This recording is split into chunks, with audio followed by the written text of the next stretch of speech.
कृष्ण हरे हरे हरे राम राम राम हरे हरे हरे कृष्ण कृष्ण कृष्ण हरे हरे हरे राम राम राम हरे हरे हरे कृष्ण कृष्ण कृष्ण हरे हरे हरे राम राम राम हरे हरे हरे कृष्ण कृष्ण कृष्ण हरे हरे कुंडलिक वरदेव विठ्ठल श्री ज्ञानदेव तुकाराम पंढरीनाथ भगवान की जय माऊली ज्ञानेश्वर महाराज की जय जगद्गुरु तुकाराम महाराज की जय सद्गुरु जो महाराज की जय सब संतन की जय अपने माता पिता की जय वक्रतुंड महाकाय सूर्यकोटि समप्रभ निर्विघ्नं कुरु मे देवं सर्वकार्येषु सर्वदा गुरुर्ब्रह्मा गुरुर्विष्णु गुरुर्देवो महेश्वरा गुरुर् साक्षात् परब्रह्म तस्मै श्री गुरुवे नमः महायोगपीठे तटे भीमरथ्या वरं पुण्डरीकाय दातुं मुनीन्द्रे समागत्य तिष्ठं तमानन्दकन्दं परब्रह्मलिङ्गं भजे पाण्डुरङ्गं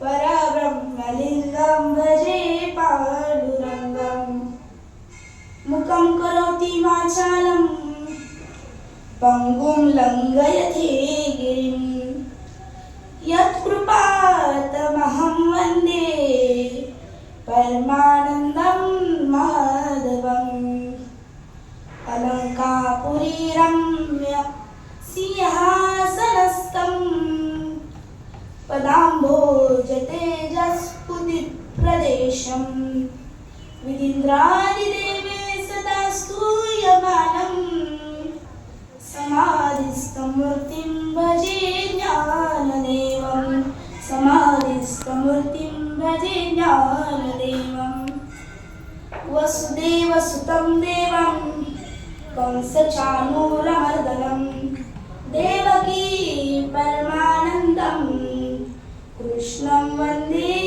जगद्गुरुं लोकाभिरामं रणरङ्गधीरं राजीवनेत्रं रघुवंशनाथं कारुण्यरूपं करुणाकरन्दं श्रीरामचन्द्रं शरणं प्रपद्ये श्रीरामचन्द्रं शरणं प्रपद्ये जातस्य हि ध्रुवं जन्म मृतस्य च तस्मात् परिहार्येथे न त्वं शोचितुमर्हसि प्रस्तुत प्राप्त प्रसंगी प्राप्त स्थळी प्रवचन रूपी सेवेकरता निवडलेला श्लोक श्रीमद भगवत गीतेच्या दुसऱ्या अध्यायातील 27वा श्लोक आज प्रवचन रूपी सेवेकरता निवडलेला आहे.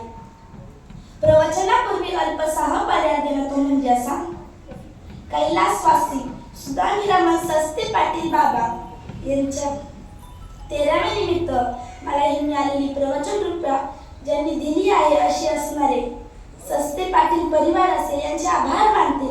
समस्त ग्रामस्थ मोशी यांचे सुद्धा आभार मानते. हरि ओम तत्सत्. जातस्य हि ध्रुवं जन्मामृतस्य च तस्मात् परिहार्येथे न त्वं शोचितुमर्हसि. या श्लोकाद्वारे भगवान परमात्मा अर्जुनाला सांगतात की हे अर्जुना, ज्याचा जन्म झाला आहे त्याचा एक दिवस मृत्यू देखील होणार आहे आणि ज्याचा मृत्यू झाला आहे त्याचा पुन्हा एक दिवस जन्म देखील होणार आहे. आता मनुष्याचे आयुष्यमान नेमकं आहे तरी कसं, म्हणजे माऊलींच्या भाषेत जर सांगायचं झालं तर उपजे ते नासे नासिले ते पुनरिपी दिसे हे घटिका यंत्र जैसे परिभ्रमणा. हे घड्याळासारखं यंत्र आहे. ज्याप्रमाणे घड्याळाचे काटे फिरत असतात त्याप्रमाणे मनुष्याच्या आयुष्यमाने देखील फिरत असते. ज्याचा ज्याचा काळ जिथे जिथे थांबतो त्याला त्याला तिथे तिथे थांबावेच लागते. पुनरपि जननम पुनरपि मरणम पुनरपि जननी जठरे शयनम या संसारे खलु दुस्तारे कृपया पारे पाहि मुरारे. भज गोविंदम भज गोविंदम भज गोविंदम मूढमते प्राप्ते सन्निहिते मरणे नाही नाही रक्षित ढुंकृत करणे. पुनरपि जननम आणि पुनरपि मरणम. पुनरपि जननम म्हणजे काय तर पुन्हा पुन्हा जन्माला यायचं आणि पुनरपि मरणम म्हणजे पुन्हा पुन्हा मरायचं, पुन्हा पुन्हा जन्माला यायचं, पुन्हा पुन्हा मरायचं. पुनरपि जननी जठरे शयनम.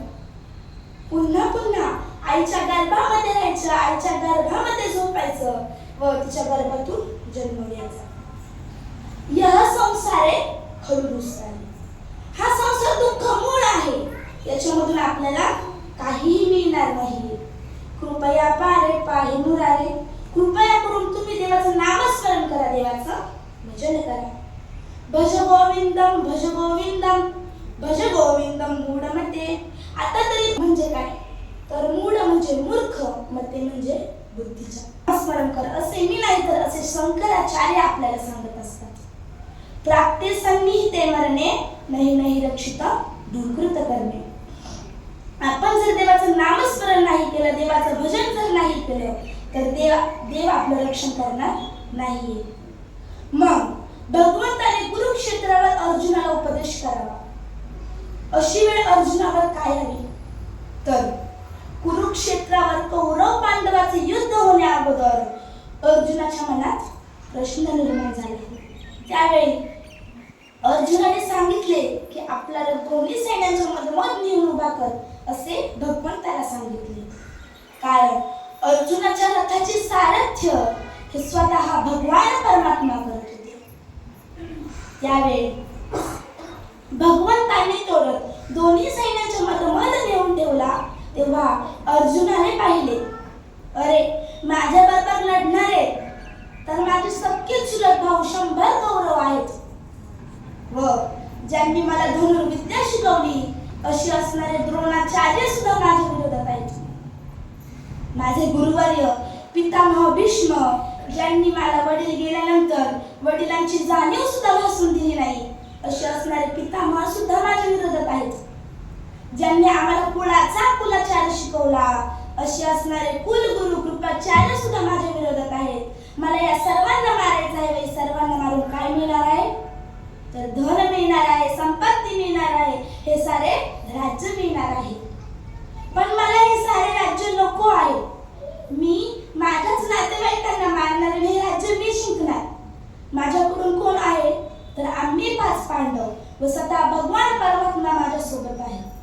ज्या साईडने भगवान परमात्मा असतो त्याचा विजय होतच असतो. माझा विजय होणार आहे. मला हे राज्य मिळणार आहे पण मला हे सर्व नको आहे असं अर्जुन भगवंताला सांगू लागतो व हात जोडून खाली बसतो.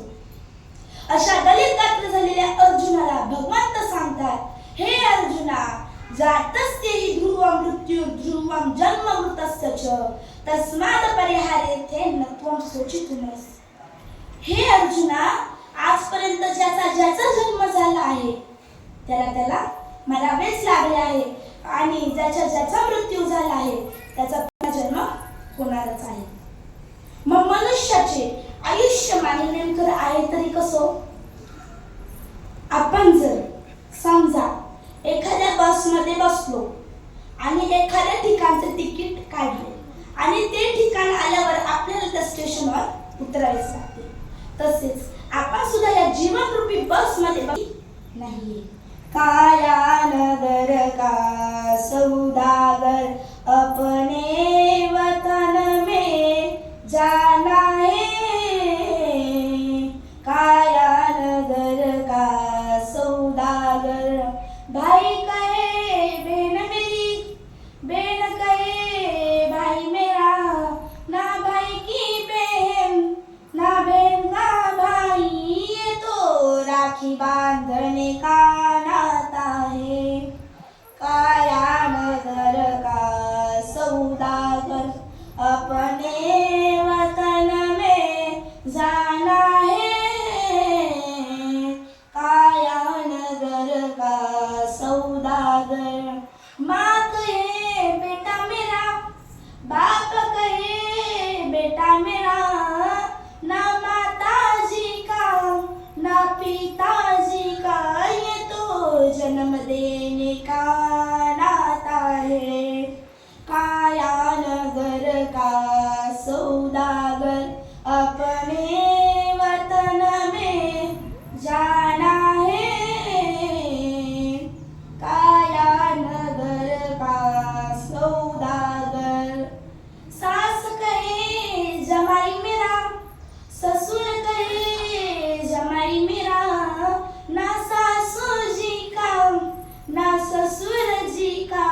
आपल्याला घर मालकाचा निरोप आला की तुम्हाला हे घर खाली करावे लागणार आहे, तेव्हा आपल्याला नाईलाजाने ते घर खाली करावे लागते.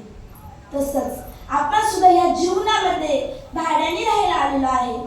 जेव्हा आपल्याला बोलवणे येईल तेव्हा तिकडे नाईलाजाने जावेच लागणार आहे. जिंदगी की राह का घर है, एक ना एक दिन बदलना पड़ेगा. मौत जब तुझको आवाज देगी, घर से बाहर निकलना पड़ेगा. मौत जब तुझको आवाज देगी, घर से बाहर निकलना पड़ेगा. आपण सुद्धा हे जीवन भाड्याने घेतलं आहे. आपण ही एक ना एक दिवस बदललं पाहिजे आणि एके दिवशी आपल्याला जर मृत्यूचं बोलवणं आलं तर आपल्याला तिकडे नाईलाजाने जावेच लागणार आहे. मग असं म्हणता येईल का, हो मला मरण नाही, या जीवनामध्ये मी मरणारच नाही, असं म्हणता येत नाही. मरण हे अटळ आहे, ते कोणीही चुकू शकत नाही. ज्याचं मरण जिथे जिथे असतं त्याला तिथे मरावेच लागतं. आपण आपले मन सोपे करू शकतो, तर कशाने सोपे करू शकतो? नामस्मरण घडो संत समागम, वावगाची भ्रम नको देवा. आपण जर नामस्मरण केले तर आपल्याला शांतता, स्थिरता प्राप्त होते, आपल्या चित्ताला सुख मिळते. माणूस त्याचे आयुष्य जीवन जगत असताना तो किती वर्ष जगला यापेक्षा तो कसा जगला हे फार महत्त्वाचे असते. आणि अशाच प्रकारचे आयुष्य कैलासवासी सुधानीरामन सस्ते पाटील बाबा त्यांच्या आयुष्यामध्ये जगले आहेत. आजकालच्या माणसांचे आयुष्य तब्बल 50 ते 60 वर्षांवर आले आहे, पण सस्ते पाटील बाबांना 74 वर्षाचे आयुष्य लाभले. खरोखर त्यांचे जीवन सार्थक झाले. मला त्यांच्यासाठी एक म्हणावंसं वाटतं.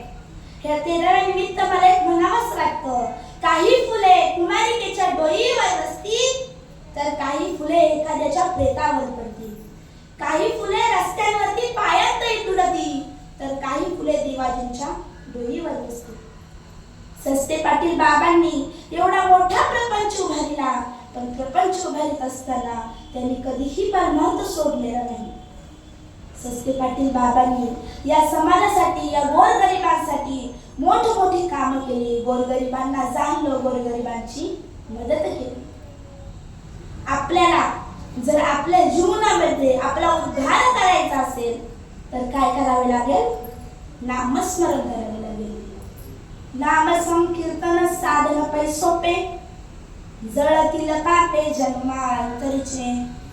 म्हणून क्षणोक्षणी ह्याची करावा विचार, करावया पार भव सिंधू. माणसाने जीवन जगत असताना आपले मन स्वतःच्या डोळ्यासमोर ठेवून जीवन जगले पाहिजे. नाशिवंत देह जाणार सकळ, आयुष्य खातो काळ सावधान. क्षणाक्षणाने आपले आयुष्य संपत चालले आहे, म्हणून नका डोळा धुरे भरून राहू. आपण आपल्या डोळ्यासमोर कधीही अज्ञानाची किंवा अंधाराची झापड घेऊन बसायचं नाही. आपल्याला हा नद्य कशाकरिता मिळालेला आहे? तर देवाचे नामस्मरण करण्याकरिता मिळालेला आहे, देवाचे भजन करण्याकरिता मिळालेला आहे.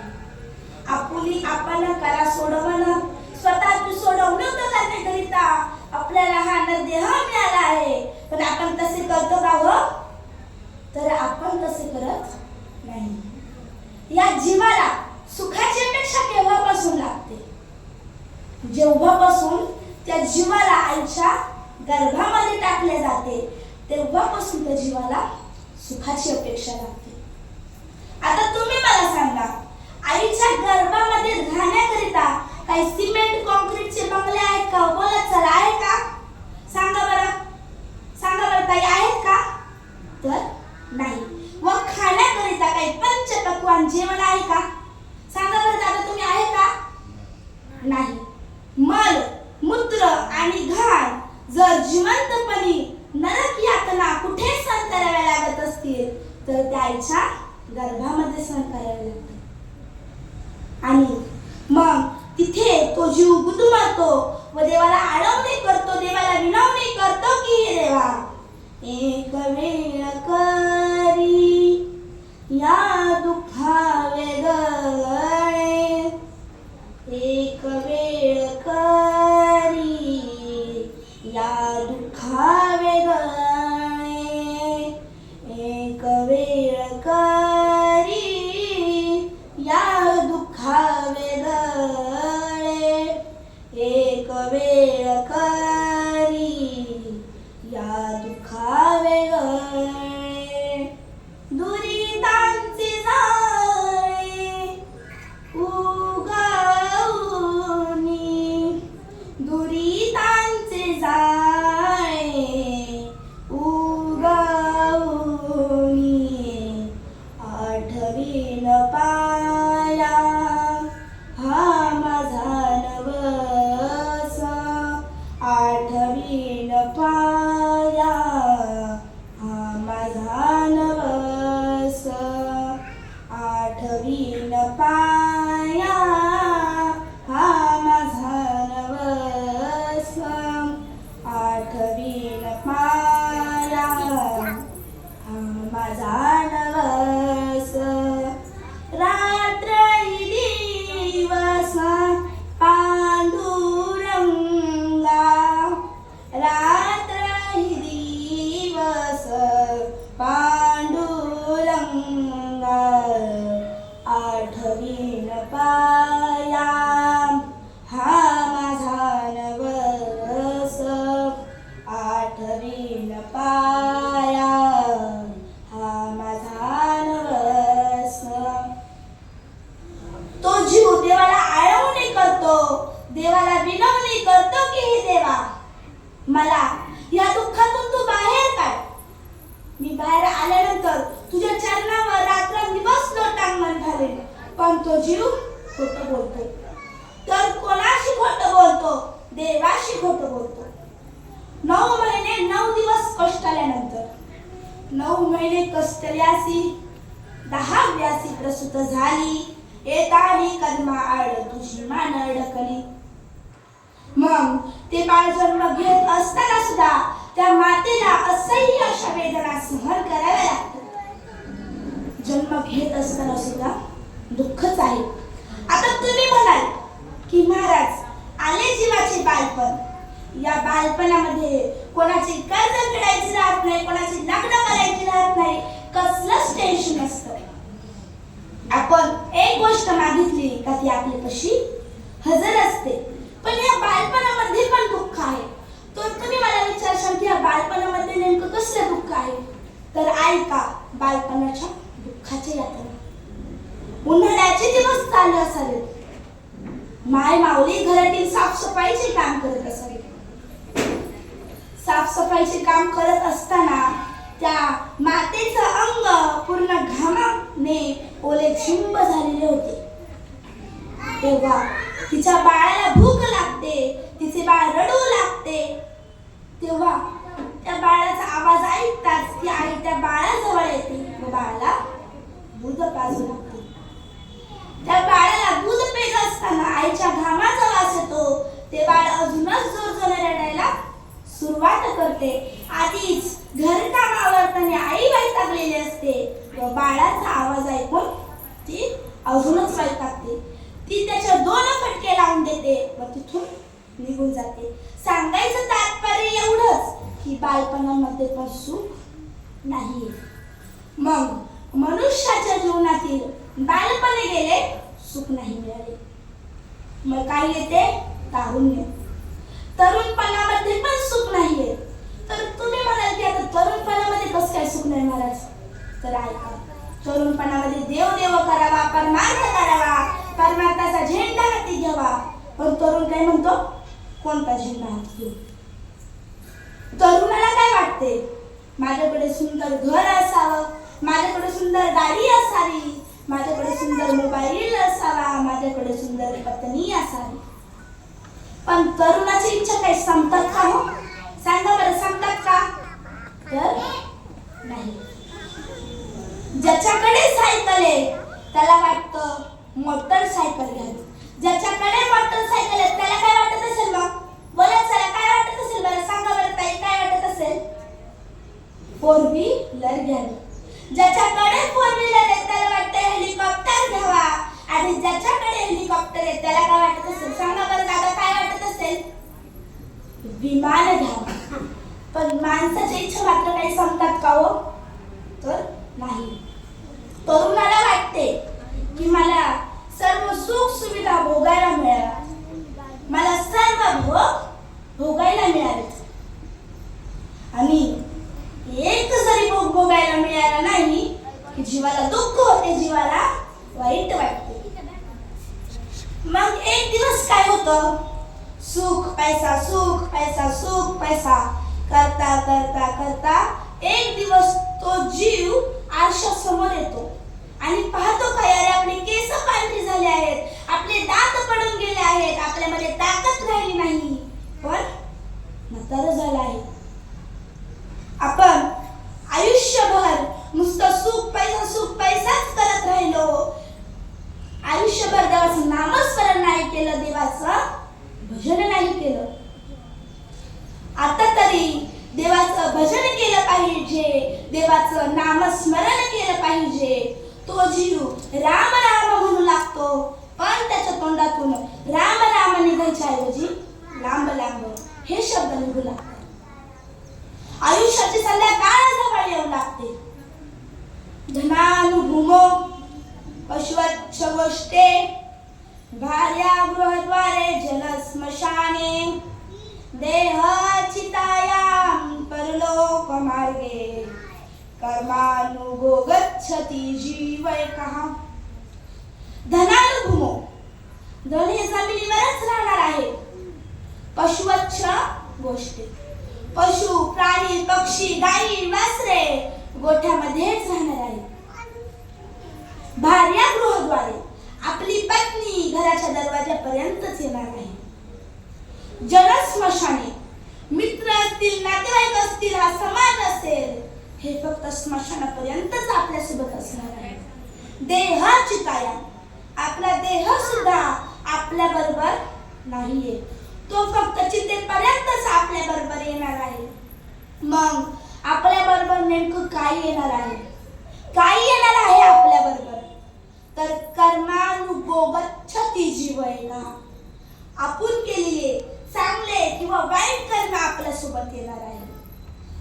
मग आयुष्याची संध्याकाळ जवळ येऊ लागते. हजारांचं वाटे एक साथच डंका मारावा, अशा वेळेला मरायच्या वेळेस होतात.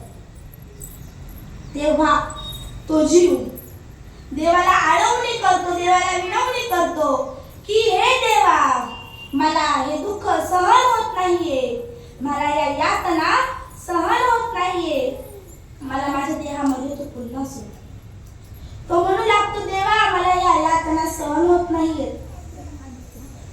जळो माझी काया लागला वनवा, जळो माझी काया लागला वनवा, धावरे केशवा माया बापा, धावरे केशवा माया बापा, पेटली सकाल कांती रोमावली, पेटली सकाल कांती रोमावली. आता म्हातारपण पण वाईट आहे. तर तुम्ही म्हणाल महाराज बालपण वाईट, तारुण्य वाईट, तर म्हातारपण कसं काय वाईट? तर ऐका. नाक मुख गळू लागले, लाळ आणि शेंबूड, श्वाना परी गती झाली, सगळे करीती हाड हाड. आधीच आपल्याला घरातले पण वैतागलेले असतात आणि बाहेरचे सुद्धा आपल्या मरणावर टपून असतात. म्हणून मनुष्याने जीवन जगत असताना चांगले कर्म केले पाहिजे. कर्माची 2 प्रकार आहेत. एक म्हणजे नित्य कर्म व दुसरे म्हणजे नैमित्तिक कर्म. आता नित्य कर्म म्हणजे काय, तर कोणत्या तरी नित्य कर्म म्हणजे काय, तर सकाळी लवकर उठणे, शौचालयात जाणे, दात घासणे, अंघोळ करणे, आपल्या घरातील गीता ज्ञानेश्वरीचा पाठ करणे, गीता ज्ञानेश्वरीचे पूजन करणे, हा झाला नित्य कर्माचा भाग. आता नैमित्तिक कर्म कोणते, तर कोणत्या तरी निमित्ताने घडलेले कर्म त्याला नैमित्तिक कर्म असे म्हणले जाते. हा 13वा सुद्धा नैमित्तिक कर्माचाच एक भाग आहे. आता नैमित्तिक कर्माचे कोणते कोणते भाग असतात. जो संसारी मनुष्य असतो त्याचा 10वा पिंड दान केला जातो. जो संसारी मनुष्य असतो त्याचा 13वा केला जातो. जो ब्रह्मचारी असतो त्याचा 14वा केला जातो. जो वानप्रस्थी असतो त्याचा 15वा केला जातो आणि जो संन्यासी असतो त्याचा 16वा केला जातो. जो संसारी मनुष्य असतो त्याचे मासिक श्राद्ध 11 महिने चालते. त्यानंतर 12व्या महिन्यात प्रथम पुण्यस्मरण होते. त्या विधीत आपण गोदान, भूदान, सुवर्णदान, अन्नदान आपण करतो व त्यांच्या ऋणांतून आपण मुक्त होतो. हे झाले नैमित्तिक कर्म. आई वडिलांची सेवा करा. आई काय असते, भाजीतला मीठ पहिला विद्यापीठ आणि हक्काचं व्यासपीठ काय असेल तर ती आई असते. ज्याला हात नाही त्याला हाताची किंमत विचारा. ज्याला पाय नाही त्याला पायाची किंमत विचारा. ज्याला डोळा नाही त्याला डोळ्याची किंमत विचारा. आणि आजपर्यंत ज्याच्यावर मायेने कधीच हात फिरला नाही त्याला त्याच्या मायेची किंमत विचारा. ज्या लेकराच्या अंगावर बालपणीच संसाराचे ओझे पडले आहे, त्याच्या आयुष्यातून वडील हा शब्दच हरून गेलेला आहे, त्याला त्याच्या वडिलांची किंमत विचारा, जी तुम्हाला आम्हाला कळू शकणार नाही. माझ्या बहिणींनो तुम्हाला सगळ्यात जास्त प्रेम कोण करतं? आई? आई करते? भाऊ करतो? बहीण करते? नाही. तुम्हाला जर सगळ्यात जास्त प्रेम जर कोण करत असेल ना तर तो तुमचा बाप करतो असतो, फक्त तुमचा बाप. आठवा तुमच्या विवाहाच्या लग्नाचा प्रसंग आठवा. मुलगी बघण्याकरिता पाहुणे मंडळी आले आहेत. मुलगी बघायचा कार्यक्रम झाला आहे. मध्यस्थी सहज बोलून जातो, पाटील 3 लाख रुपये हुंडा. बापाचा चेहरा एकदम उतरतो. बाप बोलतो 5-10 मिनिटं थांबा मी पुन्हा येतो. बाप बाहेर येतो, नुसत्या चक्रा मारत असतो. स्वयंपाक घरामध्ये आई स्वयंपाक करत असते. तो बाप स्वयंपाक घरामध्ये जातो. ती माय माऊली त्या बापाला पाहते. त्या बापाचे डोळे भरून येतात. ती माय माऊली विचारते, का हो काय झालं तुम्हाला रडायला? का रडता तुम्ही? तेव्हा तो बाप बोलला, नाही ग काही नाही झालं. पाहुण्यांनी 3 लाख रुपये हुंडा सांगितला. 3 लाख रुपये हुंडा. तेवढ्याच ती आई चटकन बोलून जाणार की म्हणून टाका हे लग्न, आपण नवीन स्थळ बघू, आपण दुसरे स्थळ बघू. याच्यातच काय, आपण चांगलं स्थळ बघू. तेव्हा तो बाप बोलला, नाही ग मुलगा निर्व्यसनी आहे, मुलगा हुशार आहे, मुलगा चांगला आहे. असा मुलगा शोधून पण सापडणार नाही. 4 लाख होऊ दे, स्वतःच्या मालकीची जमीन मी विकून टाकेल, नवे नवे मी गहाण राहील, पण माझ्या ताईचं लग्न मी त्याच घरी करून घेईन. माझ्या बहिणीनं, तुमच्यासाठी घाण घालण्याकरिता एकच व्यक्ती तयार असतो, त्याचं नाव बापे, त्याचं नाव बापे. कधी बघितलंय त्या बापाला? कधी ओळखलंय त्या बापाला? तुम्हाला ना जर कपड्याच्या दुकानात नेलं ना, भाऊ सोबत आहे, बहीण सोबत आहे, पॅन्ट दाखव, 300ची दाखव, काय करायची त्याला 500ची. पण ड्रेस दाखवला, दीदी बोलती पप्पा 500चा घ्यायचा, 500चा नाही 1000चा घे, 1000चा ड्रेस घ्यायला लावणारा तो बाप आहे. तो बाप आहे. पाहता पाहता मुलीचे लग्न जमते, मुलीचे लग्न होते. ह्या पाटावर नवरी, ह्या पाटावर नवरदेव, एकमेकांचे गळे खाय टाकण्यात येतो. ब्राह्मण मंगलाष्टिका म्हणतो. मुलीचे लग्न होते. पाहता पाहता संध्याकाळ येते, दुपारची वेळ असते, मुली सुंदूक पाहण्यात येते.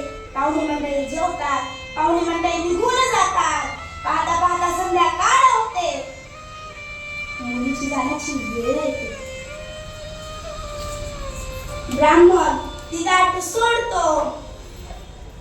मुलगी धावत जाते, विचारत जाते की माझी दीदी कुठे आहे, माझी ताई कुठे आहे. ताईला आवाज देऊ लागते, ताई ताई म्हणून आवाज देऊ लागते.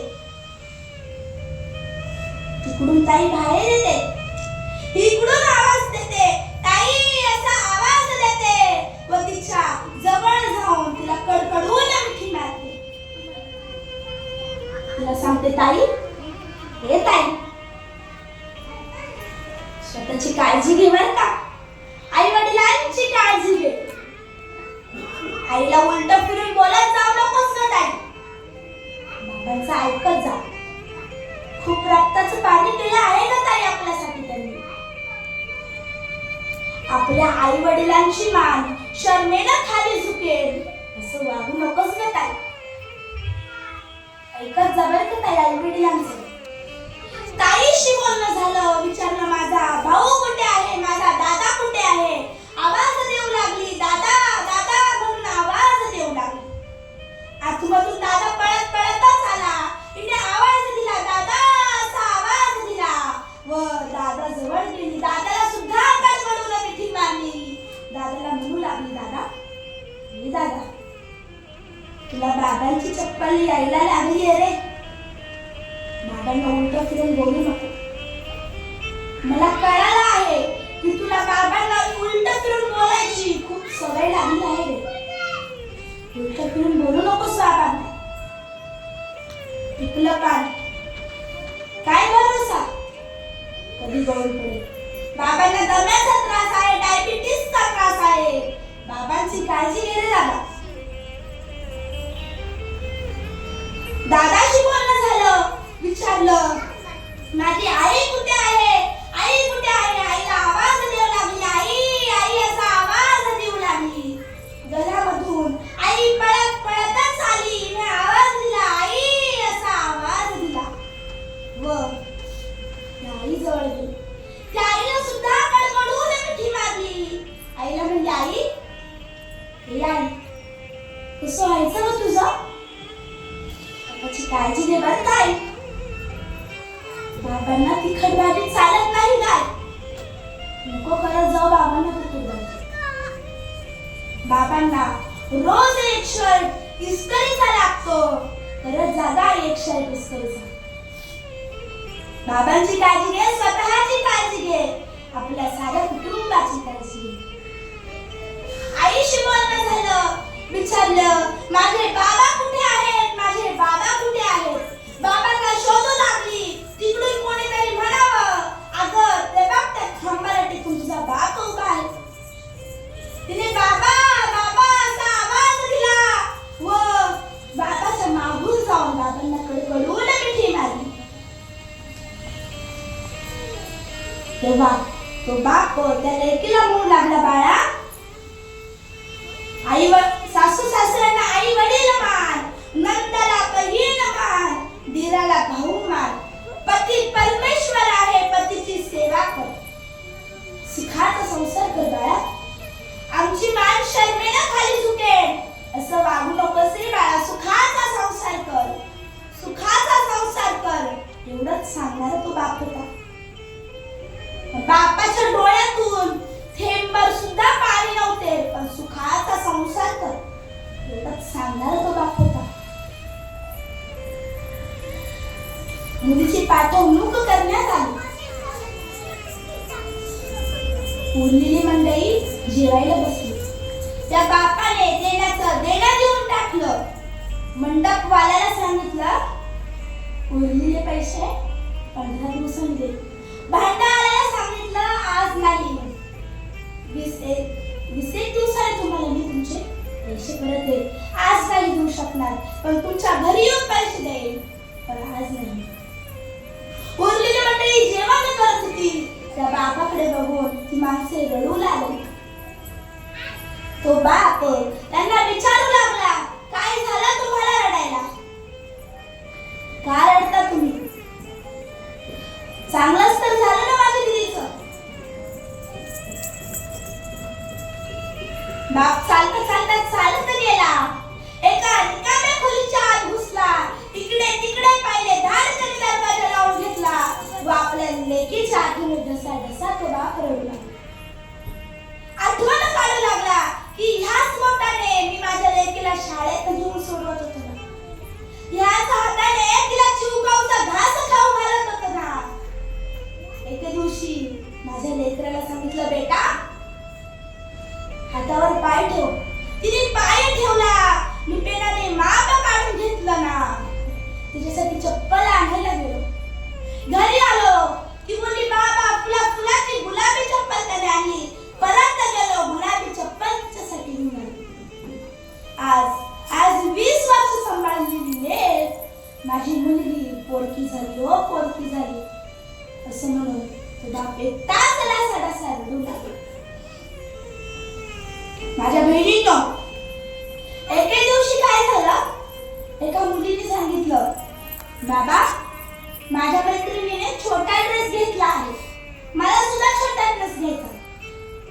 तेव्हा तो बाप बोलला, नाही बेटा, ते बाळा नाही, ते चांगलं नाहीये. लेकरू 2 दिवस जेवलं नाही. बापाने परवानगी दिली, पण आज आम्ही संस्कृती सुगडी पाडायला लागलो. तुम्हाला या काळातच तो पिक्चर आलेला आहे. आरची परशासारखे मुलं सैराट व्हायला लागले आहे. तुम्हाला सैराट व्हायचे आहे ना, बिनधास्त व्हा सैराट. मी म्हणत नाही की तुम्ही सैराट होणार. सैराट व्हायचे असेल तर व्हा सैराट, पण कोणासारखे सैराट व्हा? महावैष्णव मौली ज्ञानोबांसारखे सैराट व्हा, ज्यांनी वयाच्या 16व्या वर्षी ज्ञानेश्वरीची निर्मिती केली. छत्रपती शिवाजी महाराजांसारखे सैराट व्हा, ज्यांनी वयाच्या 16व्या वर्षी ज्ञानेश्वराच्या मंदिरात स्वराज्य स्थापनेची प्रतिज्ञा केली. जिजाऊसारखे सैराट व्हा, अहिल्याबाई होळकर यांच्यासारखे सैराट व्हा, सावित्रीबाई फुले यांच्यासारखे सैराट व्हा, ज्यांनी स्त्री शिक्षणाची दारी तुम्हा मुलींसाठी उघडी करून दिली. डॉक्टर आंबेडकरांसारखे सैराट व्हा. बापाला कधी बघायचं? बापाला कधी बघायचं? शाळेत शिक्षकाला भेटायला आल्यानंतर बापाला बघायचं नाही. शाळेत शिक्षकाला भेटायला आल्यानंतर बापाला बघायचं नाही. दिवाळीत नवीन कपडे घेऊन देतो तेव्हा पण बापाला बघायचं नाही. बापाला कधी बघायचं? रात्रीचे 2 वाजता उठायचं, जिथे बाप झोपलेला असतो तिथे जायचं आणि त्याच्याकडे बघायचं. त्याच्या अंगावरची बनियान 4 ठिकाणी फाटलेली असते, पण तो तुमच्या अंगावर ब्रँडेड कपडे चढवतो. त्याचं नाव बापे, त्याचं नाव बापे.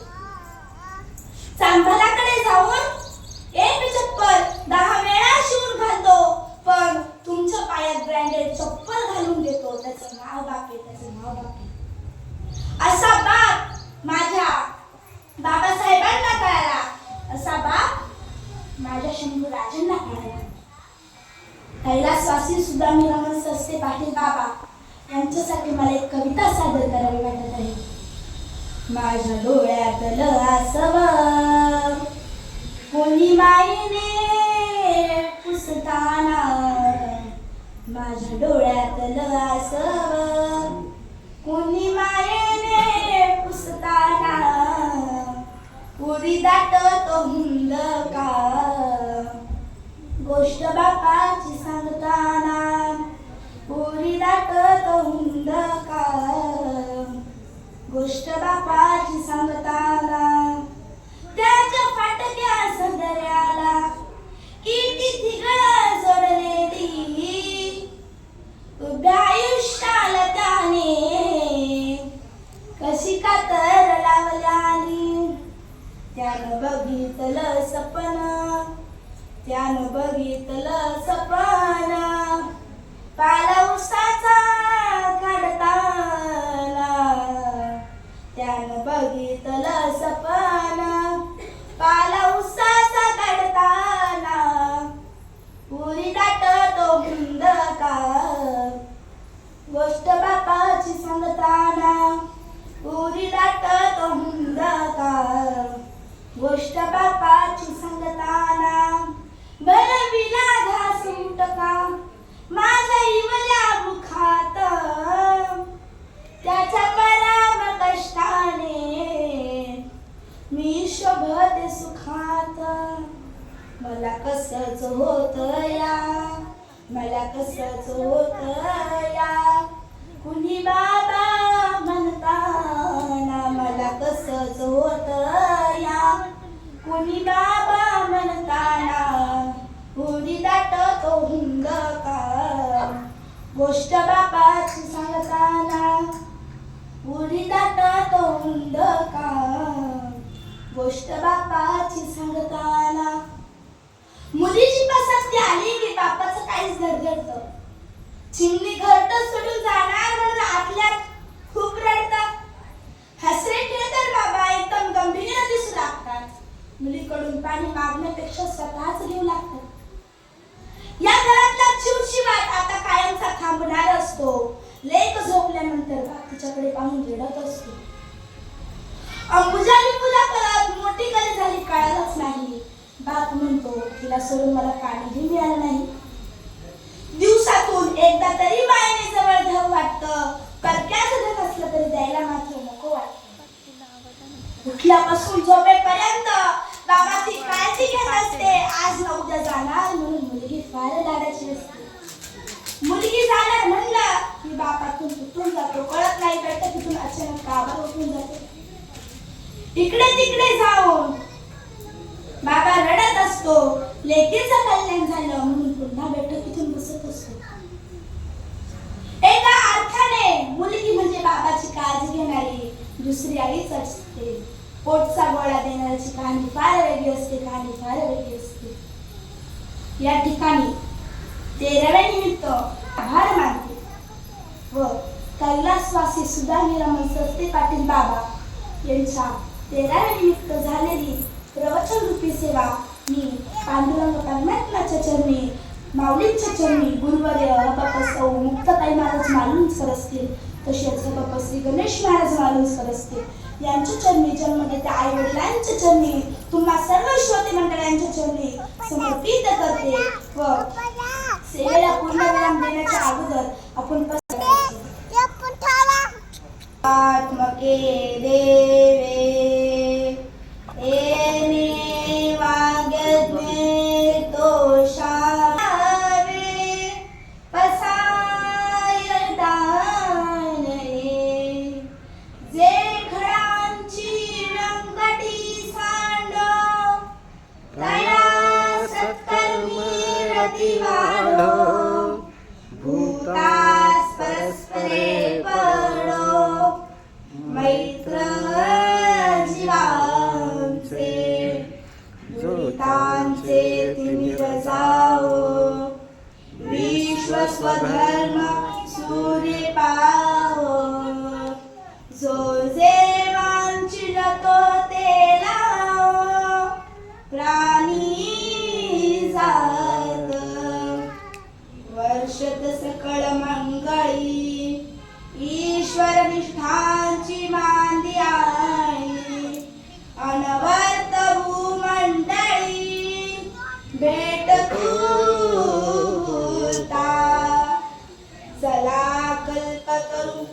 आरव चेतना चिंतामणींचे गाव बोलते से अर्णव पियुषांचे चंद्रमेचे अलांछन मातंडने तापहीन ते सर्वाही सदा सज्जन सोय रे